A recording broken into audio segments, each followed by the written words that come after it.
তারা মাদক সেবন করে। এবং আরো একটা জিনিস আমরা প্রায়ই লক্ষ্য করছি ইদানিং, যে কিছু মেয়েরাও এরা কলেজের মাঠে, পুকুর পাড়ে এবং এই ওয়াকওয়েতে অনেক রাত পর্যন্ত ছেলে মেয়ে একসাথে তারা চলাফেরা করে।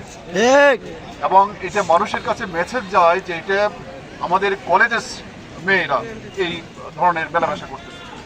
আমাদের কলেজের ইমেজের জন্য এটা অত্যন্ত লজ্জাজনক। আমাদের এই প্রিয় শিক্ষা প্রতিষ্ঠান সকল প্রকার মাদক মুক্ত থাকবে এবং বিশেষ করে মেয়েদের সন্ধ্যার পরে 8টা থেকে বিশেষ করে আমরা কলেজে আমরা শিক্ষক শিক্ষার্থী মিলে আমরা একটু মাঝে মাঝে আমরা টহল দিব। যদি এই ধরনের কেউ থেকে থাকেন, আমাদের আজকের পর থেকে ঘোষণা থাকবে কেউ কোনো জায়গাতে মাদক সেবন করতে পারবে না এবং যে অন্ধকার জায়গাগুলো থাকে সেখানে কোনো অবস্থান করতে পারবে না। এবং মেয়েরা বিশেষ করে রাত 8টার পরে ক্যাম্পাসে, ওয়াকওয়েতে, কলেজ মাঠে, পুকুর পাড়ে এই 3টা স্পটে ওদের বেশি লক্ষ্য করা যাচ্ছে। এই সমস্ত জায়গাতে ওরা থাকতে পারবে না। আমরা জেলা আইন শৃঙ্খলা কমিটিতে বেশ কয়েকবার আমরা সেখানে এই জিনিসটা উত্থাপন করেছি।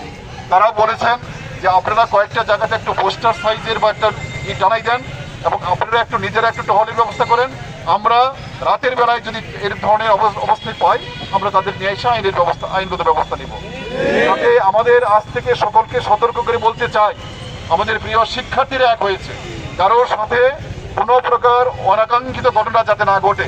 এই কারণে আজ থেকে কলেজ ক্যাম্পাসে কেউ অন্ধকার জায়গাগুলিতে কোনো অবস্থান করতে পারবে না, মাদক সেবন করতে পারবে না। এবং মেয়েরা 8টার পর থেকে কলেজ ক্যাম্পাসের যে জায়গাগুলোতে আমি বললাম সেখানে কোনো অবস্থান তারা করতে পারবে না। যদি করা হয়, আমাদের শিক্ষার্থীদের সাথে কোনো অনাকাঙ্ক্ষিত ঘটনা ঘটলে আমরা তার জন্য দায়ী থাকবো না।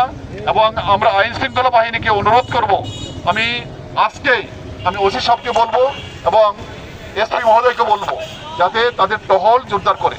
এই বলে শিক্ষার্থীরা তারা এই ধরনের উদ্যোগ গ্রহণ করার জন্য কলেজ প্রশাসনের পক্ষ থেকে সকল প্রকার সহযোগিতা আমরা অব্যাহত রাখবো। ইনশাআল্লাহ।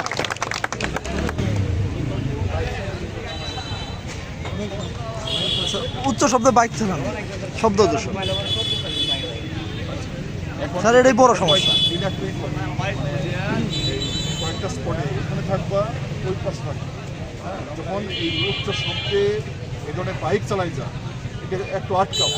আজকে আমরা একবার কিন্তু আমি পুলিশকে ডেকে নিয়ে সরকার দিয়ে রেস্কিউ করেছিলাম, মুসলেখা দিয়ে এসে বাইকের চাবি সহ পুলিশ দিয়ে গেছিলাম, পরে মুসলেখা দিয়ে